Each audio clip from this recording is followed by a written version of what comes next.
बागेश्वर नहीं है, भागेश्वर है, नागपुर से भागा हुआ बाबा है। और वो संविधान के डर से भागा है। क्यों?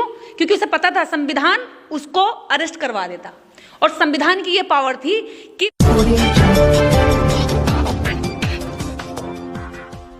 हम किसी के धर्म के खिलाफ नहीं है। धर्म को तुम बजाओ, अपने घर में रखो, कुछ भी करो, हमें कोई लेना देना नहीं है, मगर तुम इस देश में अंधविश्वास नहीं फैला। लाखों महिला जाती थी, लाखों लोग जाते थे, अब कहां जेल में।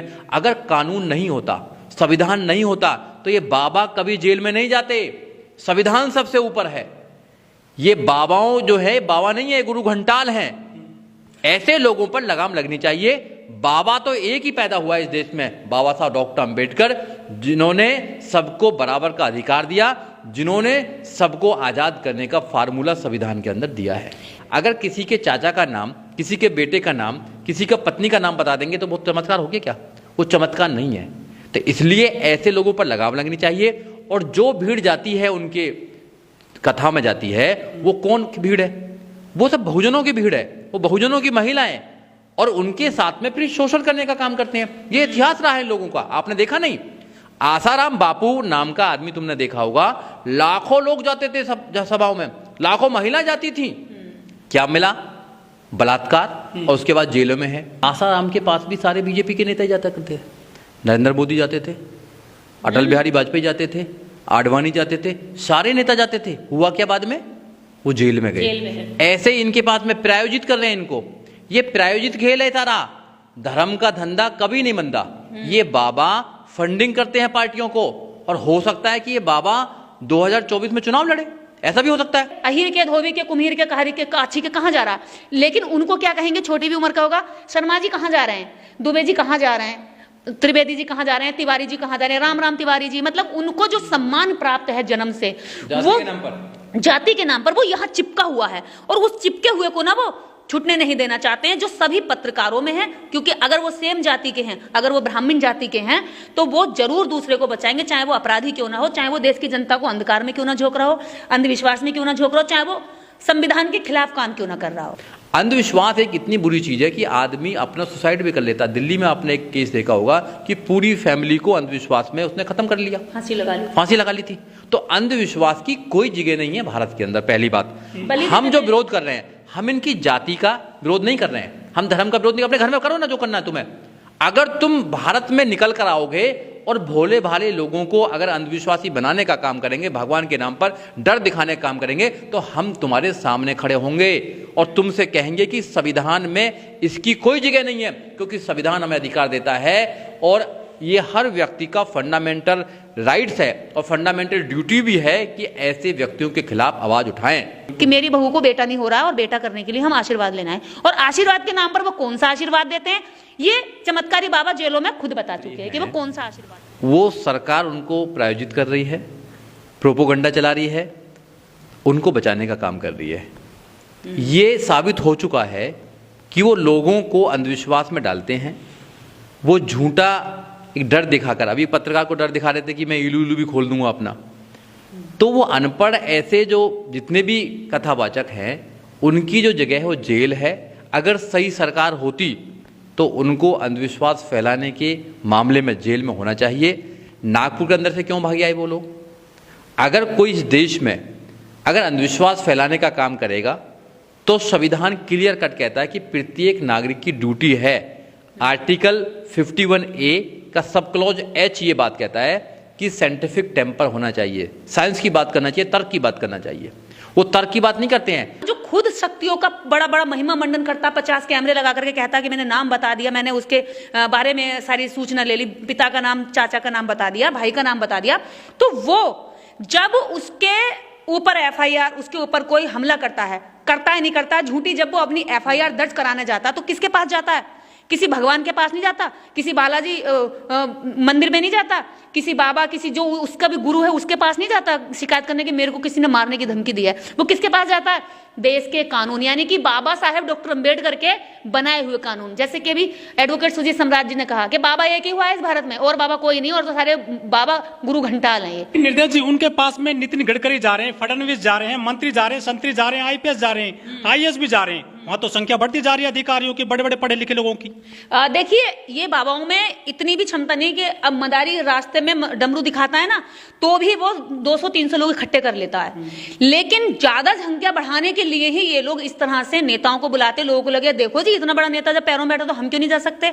मतलब एक पब्लिसिटी करने के लिए लोगों को कई बार दिखाएंगे कि 4 इधर से बाउंसर चल रहे हैं, पब्लिक उनका पीछे भाग रही है, रो रही है, आंसू दिखा रही है, कोई उस धर्म को छोड़कर इनकी शरण में जा रहा। ये सारे प्रायोजित लोग होते हैं। ये कभी भी अगर इनमें शक्ति होती, ताकत होती, तो नागपुर में क्यों नहीं चली वो शक्ति, और शक्ति ताकत थी तो अपने मारने वाले का नाम क्यों नहीं बता रहे। जब सबका नाम बता सकते हैं तो मारने वाले का नाम क्यों नहीं बता पा रहे, इसका मतलब कोई शक्ति नहीं है। शास्त्री ने बाकायदा बोल दिया कि तुम मुझे समर्थन दो, मैं तुम्हें हिंदू धर्म बचाकर दे दूंगा। कैसे बचाएंगे हिंदू धर्म? हिंदू कोई धर्म ही नहीं होता। पहली बात तो हिंदू धर्म की बात नहीं की उन्होंने सनातन धर्म की बात करते हैं किसी की। देखिए, धर्म से यहाँ कोई पंगा नहीं है किसी का। धर्म आदमी की इंडिविजुअल एक प्रॉब्लम है। हम संविधान को बचाने की बात करते हैं, संविधान खतरे में है। जब से बीजेपी आई है, संविधान को वो खत्म करना चाहते हैं, क्योंकि संविधान सबको आजादी देता है। संविधान उस व्यक्ति को भी आजादी देता है जो लाइन में सबसे पीछे है। संविधान को पढ़कर लोग अच्छे अच्छे पदों पर जा रहे हैं, चाहे ओबीसी है, चाहे एससी है, माइनॉरिटीज है। जो 85% बहुजन है देश का, वो देश के बड़े बड़े पदों पर जाकर अपना मुकाम हासिल कर रहा है। किसकी वजह से? संविधान की वजह से। तो अब इनको लग रहा है कि कोई भी व्यक्ति हमसे सवाल पूछता है, भाई हमसे सवाल मत पूछो। दुख इस बात का। हाँ, तो दुख इस बात का है। सवाल कहां से पूछा जाता है? जब आप एजुकेशन लेते हैं। किताब जो संविधान है आपको जो अधिकार देती है, और जब आप पढ़े लिख जाते हैं तो आप इनकी आंखों में आंखें डालकर उनसे सवाल करते हैं। प्रॉब्लम तो यही है कि एक दलित का बच्चा हमारी आंखों में आंखें डाल के हमसे सवाल करता है कि धीरेन्द्र शास्त्री तुम ढोंग करते हो, हैं? तुम तो भैया लोगों में अंधविश्वास फैलाने का काम करते हो। तो प्रॉब्लम तो यही है ना सारी उनको। और उनको कहते हैं कि भाई हमारी रोजी रोटी कहां से आएगी? भैया जो जितने लोग जाते हैं सब चढ़ावा चढ़ाते हैं। रोजी रोटी जो एक आदमी कोई काम नहीं करता है, इतने मोटे मोटे पेट हो रहे हैं उनके, कहां से खाना खा रहे हैं मेरे भाई? खाना खाते खा रहे हैं, कोई मजदूरी तो कर नहीं रहे। इनके पूर्वज भी कोई मजदूरी नहीं करते थे। एक आदमी बेचारा पशुओं की तरह काम करता है, सड़कों पर झाड़ू लगाता है, नाली साफ करता है, मजदूरी करता है। वो आदमी, उसकी मजदूरी को ये लोग छीनने का काम करते हैं। ये अपराधी का काम कर रहे हैं, इनको जेल में होना चाहिए। देखिए, जितने भी पत्रकार नतमस्तक हो रहे हैं वो सब एक ही जाति के हैं, धीरेन्द्र शास्त्री की जाति के हैं। मुझे एक भी पत्रकार का नाम बताइए जो वास्तव में देश की जनता की बात रखते हो। बहुजन पत्रकार का एक भी पत्रकार का नाम बताइए। शंभू नतमस्तक हुए क्या? नवीन नतमस्तक हुए क्या? क्या कहते हैं, नीरज पटेल नतमस्तक हुए क्या? ओमदेव जी नतमस्तक हुए क्या? राहुल नागपाल, मनोज अंतानी, ऐसे सैकड़ों जो लोग देश की जनता की आवाज उठा रहे हैं, जो पीछे खड़े हुए लोग हैं, वास्तव में लोकतंत्र की बात कर रहे हैं, क्या वो लोग जाकर के खड़े हुए? उसको मेन स्ट्रीम मीडिया क्यों कहते हैं? वो मनु मीडिया है। अब यह मीडिया जैसा कुछ रहा नहीं है। मनु मीडिया ने पूरी तरीके से हाईजैक कर लिया है। उसके अंदर सारे, मुझे बताइए एक भी ब्राह्मण जाति के अलावा एक पत्रकार का मुझे नाम बताइए जो कहता हो कि मैं इस देश के लोकतंत्र को बचाने का काम कर रहा हूं। एक का ही बताइए, या एक का भी ये नाम बताइए कि जो ये कहता हो कि रामचरितमानस में ढोर गवार पशु शूद्र नारी, ये ताड़न के अधिकारी जो हैं ये गलत है। किसी एक ने भी कहा है अभी तक? किसी का नहीं आया। क्यों? क्योंकि जब वो एक दूसरे के विपक्षी तो रहते हैं राजनीतिक लाभ के लिए, लेकिन जैसे ही पता चलता है कि धर्म पर खतरा है और धर्म से उनका वर्चस्व बना रहता है, क्योंकि आप किसी को कहेंगे अरे चूड़े कहां जा रहा है, अरे चमार कहां जा रहा है, अरे भंगी कहां जा रहा है, ऐसे करके बोलते हैं ना। आरोप है कि इन्होंने जो है अपना आश्रम बनाने के लिए, मंदिर बनाने के लिए गरीबों की जमीन कब्जा ली, वहां तालाब थे सरकारी वो कब्जा लिए, पोखर कब्जा लिए, और पुलिस में मामले भी दर्ज हैं और जांच भी चल रही है। तो उसकी जांच निष्पक्ष होनी चाहिए।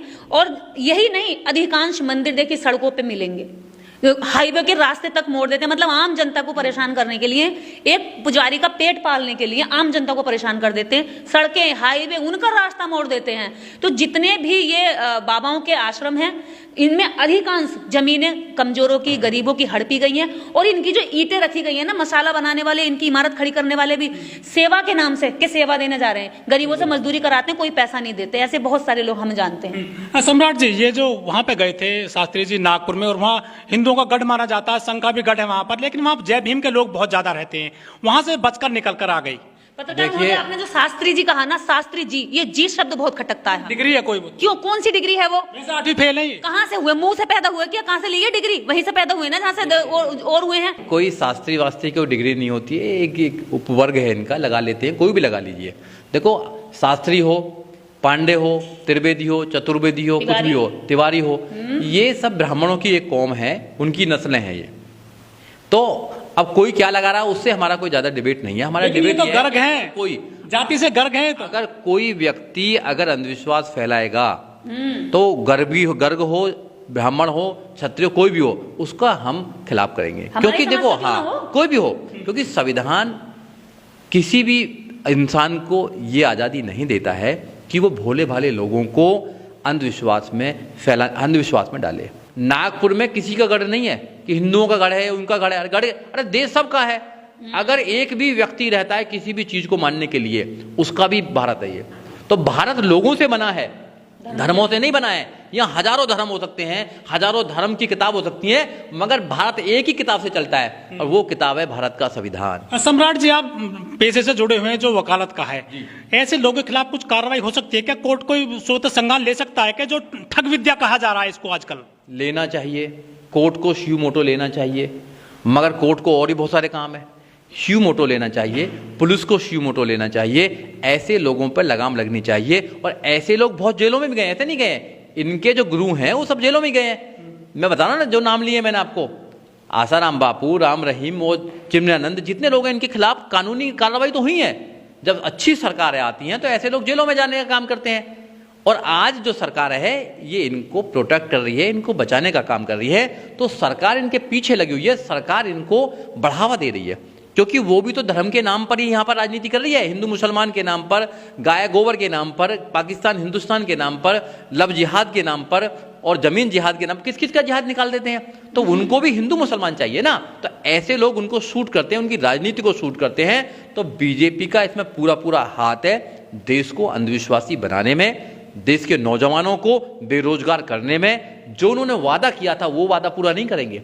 मोदी जी ने क्या किया था 2014 में कि 2 करोड़ रोजगार देंगे, कोई याद नहीं दिलाता है। तो 2 करोड़ रोजगार कहां चलेंगे? हमारी क्वालिटी एजुकेशन कहां चलेगी? हमारी महिलाओं की सुरक्षा कहां चलेगी? बताइए, कहीं कोई मुद्दा नहीं है। मीडिया में क्या मुद्दे हैं? मीडिया में हिंदू मुसलमान, हिंदू मुसलमान, हिंदू मुसलमान, धर्म का मामला। तो ये देश धर्म से चलेगा, हिंदू मुसलमान से चलेगा, या संविधान को सशक्त करेंगे, संविधान को ताकत देंगे जब चलेगा?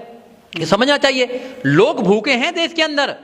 23 करोड़ से 20 करोड़ से 23 करोड़ का जो आंकड़ा है ग्लोबल हंगर इंडेक्स का, लोग भूखे सोते हैं भारत के अंदर, और तुम भारत को सोने की चिड़िया बनाना चाहते हो। दुनिया की किसी भी यूनिवर्सिटी से कंपेयर नहीं कर सकती हमारी यूनिवर्सिटी। टॉप 10 में भी नहीं, टॉप 10 में भी नहीं है हमारी यूनिवर्सिटी, बताइए। और यहाँ पे ग्लोबल जो हैप्पीनेस इंडेक्स है, हम 0 है उसमें। यहाँ कोई खुश नहीं है, क्योंकि यहाँ पर टेंशन इतनी दे रखी है हिंदू मुसलमान के नाम पर। भाईचारा कहाँ चला गया? संविधान का न्याय कहाँ चला गया? Justice, social, economical, political justice की बात करते हैं, कहाँ है सामाजिक न्याय? कहाँ है आर्थिक न्याय? क्या है? मात्र 1% लोगों पर 40% लोगों की संपदा है। धार्मिक न्याय नहीं, बताइए, कोई न्याय नहीं है। तो आप न्याय की जब बात करेंगे, आप अपने अधिकारों की बात करेंगे, तो ऐसे लोग बोलेंगे कि हमारे धर्म के खिलाफ कर रहे हैं। निर्देश जी, लोग कहते थे कि जो ओबीसी है वो सोया हुआ है, लेकिन 2 बड़े नेता हमारे देश में जाग गए हैं। एक तो चंद्रशेखर यादव और स्वामी प्रसाद मौर्य। उन्होंने जो है रामचरितमानस में जो चौपाई दी गई है ना, वो ढोल गवार शूद्र पशु नारी और बहुत सारी जो चीजें हैं जो शूद्रों के खिलाफ लिखी गई है, उनका काफी बड़ा विरोध कर दिया और पीछे नहीं हट रहे हैं दोनों नेता।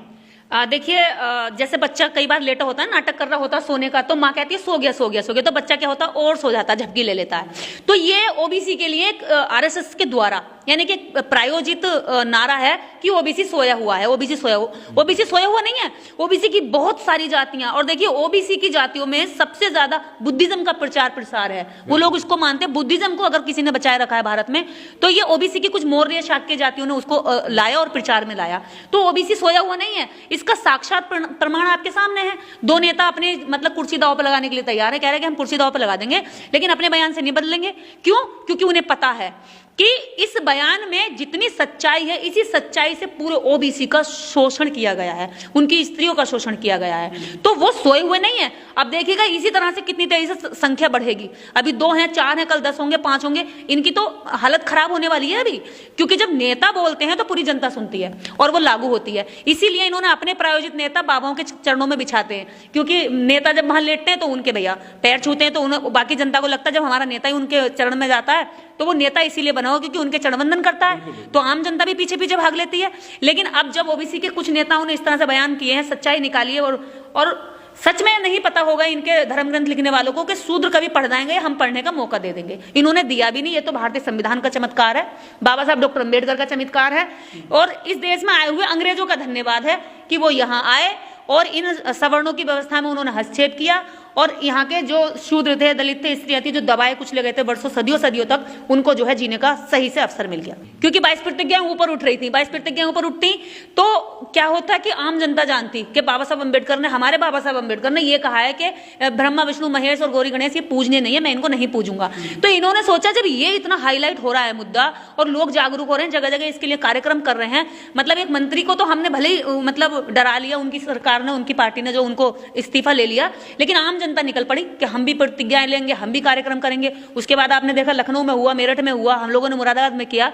तो क्या है, इन्होंने एक नया मतलब माइंड को डिस्कनेक्ट करने के लिए वहां से यहाँ शिफ्ट कर दिया, बागेश्वर धाम पे शिफ्ट किया है। हाँ, इनके पास जो ये बाबा है ना, ये डमरू हैं, धर्म बचाता है ना, ये धर्म बचाने के लिए इनको ले आते हैं, और ये कहता है सनातनी जागो, सनातनी जागो। जिस दिन सनातनी जागेंगे, हिंदू जागेंगे ना, उन हिंदुओं को ये पता चलेगा जागने के बाद कि जिस खाट पे मैं सोया था वो खाट ही बिक गई मेरी, वो खाट ही मतलब सनातन में चली गई और कुछ भी नहीं बचा। तो जिसको ये हिंदू कहे ना, हिंदू सोया हुआ, हिंदू सोया हुआ नहीं है।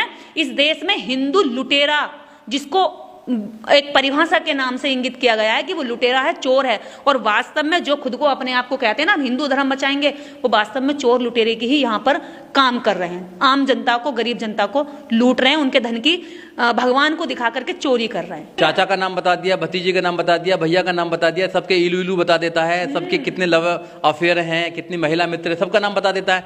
अरे उस व्यक्ति को, उस आदमी का नाम नहीं पता जो उसको मारना चाहता है। इसका मतलब है कि ये बाबा राजनीतिक बनना चाहता है, ये बाबा चुनाव लड़ना चाहता है, ये बाबा बीजेपी में जाना चाहता है, सीधे समझना चाहिए। तो ये बाबा नहीं है गुरु घंटाले, ऐसे बाबा पहले ही पार्लियामेंट में कहीं पड़े हुए हैं। तो लोगों को समझना चाहिए, लोगों का अब देखो धर्म का जो चश्मा है ना वो बड़ा गहरा होता है। धर्म का चश्मा लग जाता है ना तो उसको देखें, धर्म की अफीम जो है उसका नशा बहुत दिन तक रहता है। तो लोगों जब लुट जाएंगे, पिट जाएंगे, तो लोग निकलेंगे, फिर याद करते हैं। तो मेरा कहना यह है कि इन बाबाओं के चक्कर में मत करिए, अपने बच्चों को पढ़ाइए। आप अपने बच्चों को पढ़ाएंगे, अच्छी एजुकेशन देंगे तो वो इस देश में नाम करेंगे, इस देश में अच्छे अच्छे मुकामों पर बैठेंगे। आप बाबाओं के चक्कर में जाकर, धर्म के चक्कर में जाकर, भगवानों के चक्कर में जाकर अपने कीमती पैसे को वहां लुटा के आते हैं, समय को लुटा के आते हैं, और आपके धन की हानि के साथ साथ में आपकी दिमाग की हानि होती है। अब देखिए डिजिटल की बात करें तो वो कहते हैं कि हम तो बहुत पहले हमारे पास एक एंटीना था जो मंत्रों के माध्यम से, एंटीने के माध्यम से लोगों की समस्याओं को जान लेता था और उनकी समस्याओं को खत्म करता था। आज भी ये दावा कर रहे हैं, यहाँ पे बाबा ने दावा किया है। तो जितना भी ये काम कर रहे हैं ये विज्ञान के खिलाफ कर रहे हैं और विज्ञान का नाम ले रहे हैं। मानते हैं ना आप, सामने रखा जाता है विज्ञान को, लेकिन उसके पीछे से आम जनता को बताया जाता है कि विज्ञान में पावर नहीं है, देवी देवताओं में पावर है, हम बाबाओं में चमत्कार में पावर है, हम लोगों में पावर है, आप हमारे पास आइए। खुद दुनिया में जब अपना नाम कमाना होता है, आगे बढ़ना होता है, जब दिखाना होता है कि हम आधुनिक रूप से आगे बढ़ गए, भारत किसी से पीछे नहीं है, तब कहते हैं कि हम 5G लाएंगे, तब कहते हैं कि हम टेक्नोलॉजी को आगे लाएंगे, टेक्नोलॉजी आगे बढ़ाएंगे। लेकिन जैसे ही पता चलता है कि टेक्नोलॉजी को अगर सीधे सीधे प्रचलित कर दिया, लोगों को बता दिया कि टेक्नोलॉजी इतनी बड़ी चीज है कि आज विदेश में बैठा हुआ व्यक्ति यहाँ अपने बच्चे से बात कर सकता है, तो ये धर्म से नहीं हुआ, ये टेक्नोलॉजी से हुआ। अगर आज हमारा CT स्कैन हो सकता है पूरे शरीर का, कहीं कोई बीमारी है, तो ये धर्म से नहीं हुआ, ये साइंस से हुआ, साइंस ने किया। आज भ्रूण का पता लग सकता है कि कितनी कंडीशन में बीमार है या सही है या मिच्योर है अनमिच्योर है, ये सारी टेक्नोलॉजी से हुआ, साइंस से हुआ, ना कि किसी धर्म गुरु ने बताया होगा आज तक। तो और ये देखिए बेटा बेटी के लिए आशीर्वाद देते हैं, जैसे कि खीर से भी बच्चे, लड़का पैदा हुआ लड़के पैदा नहीं, मुंह से बच्चा पैदा कर देते, मुंह से बच्चा पैदा करते हैं। लेकिन आज मुंह से बच्चा पैदा करना तो एकदम साइंस के एकदम ही खिलाफ है, बिल्कुल बेकार बात है, उससे कुछ नहीं होता है। वो तो उन्होंने ऐसे कह दिया और लोगों ने मान लिया। कथाएं चलाने में ये ब्राह्मण जो है ना बहुत तेज हैं, ये कहानियां चला देते हैं और लोग मान लेते हैं। तो जैसे इन्होंने कहा कि बेटा, कि हम लोग आशीर्वाद देते हैं और बेटा पैदा होता है। अरे बेटे के लिए जैसे इन्होंने इतने सारी महिलाओं का शोषण किया बेटे की आड़ में। पहले तो औरतों को ये बताते हैं कि बेटा होना इतना अनिवार्य है कि आपका जन्म जब भी सिद्ध होगा जब आप बेटा पैदा करेंगे। उसी की आड़ में इन्हें पता है जब ये बेटा पैदा करने की जिद में रहेगी तो बाबाओं के शोषण करने जाएंगे। ज्यादातर महिलाएं, खुद सासें अपनी बहुओं को लेकर जाती हैं। कि जो राम रहीम है, देश की अदालतों ने उनको सजा दी हुई है। जब सजा दी हुई है उनको, तो अब ये सजा इनके ग्रंथ तो दे नहीं सकते, और राम रहीम तलवार से काटें या किसी और से काटें, वो अपराधी हैं, अपराधी रहेंगे। अब कोई उनको बाबा मानने के लिए तैयार नहीं है। दूसरी बात ये है, देखो उनके पास में हर चीज का जो वो है जवाब है, वो आशीर्वाद है।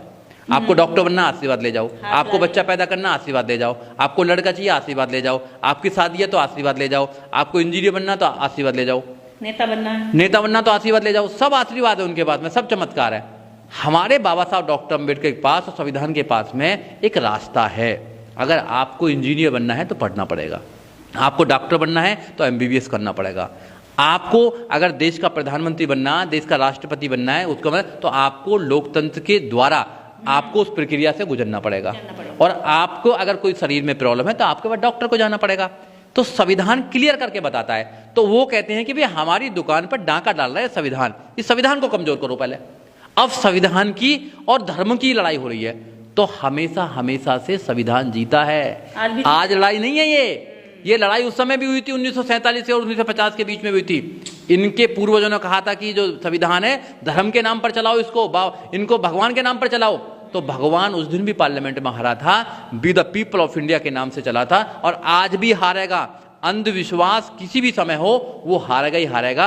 अंधविश्वास की कोई जगह नहीं है भारत के अंदर, अंधविश्वासी लोगों की कोई जगह नहीं है और जो अंधविश्वास फैला रहे हैं उनकी जेल में जगह है। हम लोग जैसे दीदी निर्देश ने बोला है पूरे देश में जा जाकर काम कर रही हैं, महिलाओं को जगाने का काम कर रही हैं और इतना बड़े लेवल पर काम कर रही हैं और हम लोग काम कर रहे हैं। तो हमारा एक ही उद्देश्य है कि हम लोगों को जागरूक बनाएं, हम लोगों को साइंस की तरफ उनका रुझान करें। हम संविधान में जो उनका अधिकार है उन अधिकारों को करें। हमारी लड़ाई नहीं है किसी से कि हम लड़ाई करना चाहते हैं। आप काम करना छोड़ दो, ये वाला अंधविश्वास फैलाना छोड़ दो, हम आपके बारे में बात नहीं करेंगे। बिल्कुल, हमें टाइम ही नहीं है। आप अंधविश्वास फैलाओगे तो आपके पीछे लगेंगे, छोड़ेंगे नहीं आपको।